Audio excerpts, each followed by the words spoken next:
Цеков също ще прочете един разказ, който започва много емблематично с оглед на това, което сега казах. Слушайте. Няма да ви трябва микрофон. Предполагам, че ме чувате. Да. Добре, радвам се. Особености на руския секс.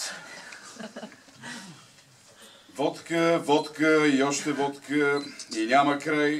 Тук при вас друго. Това си говори с Маша, докато вървим по сивия тротуар. Маша е моя фризьорка и приятелка по липса на алтернатива. Дошла някъде от Кавказ, развела се малко след като пристигнала с мъжа си в България преди 15 години. Гледа философски на всички беди, защото знае, че винаги може да стане по-лошо. Вървим по тъмната улица, фаровете осветяват дългите ни палта. От устата й излиза пара, докато говори. Ти само помисли, какви мъже само? Какви? Глупави какви?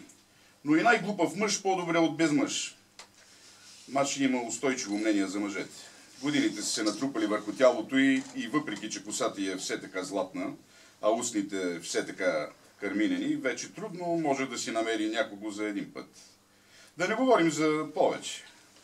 От някое време усещам, че преосмисля основните ценности, добил е вкус към съзаклятничество. Харесала си е да бъде покровител и пазител на любовта въобще. Накратко, моята фризьорка и приятелка, Мария Дмитриевна, си умира да ме събере с някого.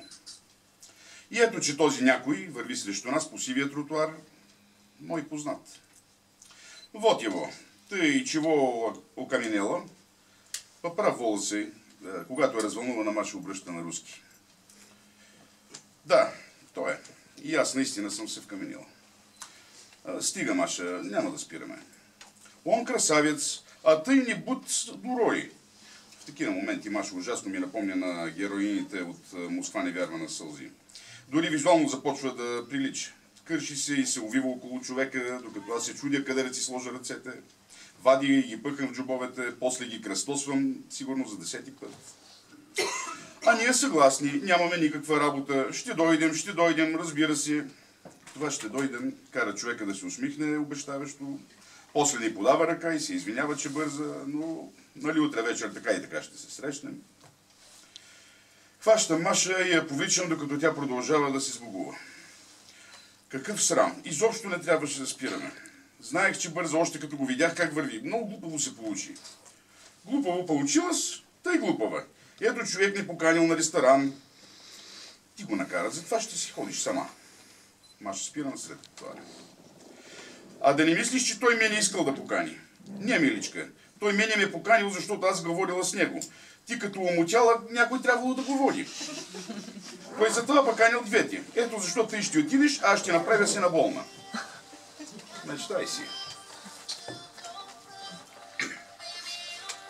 Този, с когото Маша иска да ме събере, обитава главата ми от една година.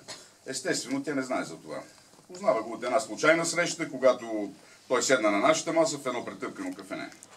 През 2 месеца от тогава непрекъснато ми говори за него и за това колко неизбежно е да се съберем, как само той ме гледал и как тя познавала от половин око, че тая работа ще стане, само от мен зависело да каже кога.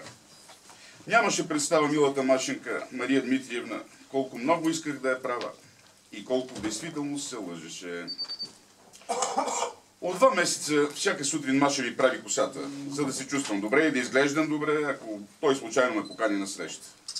Позволявах и да говори и да прави планове за това, защото гласът и думите й ме успокояваха.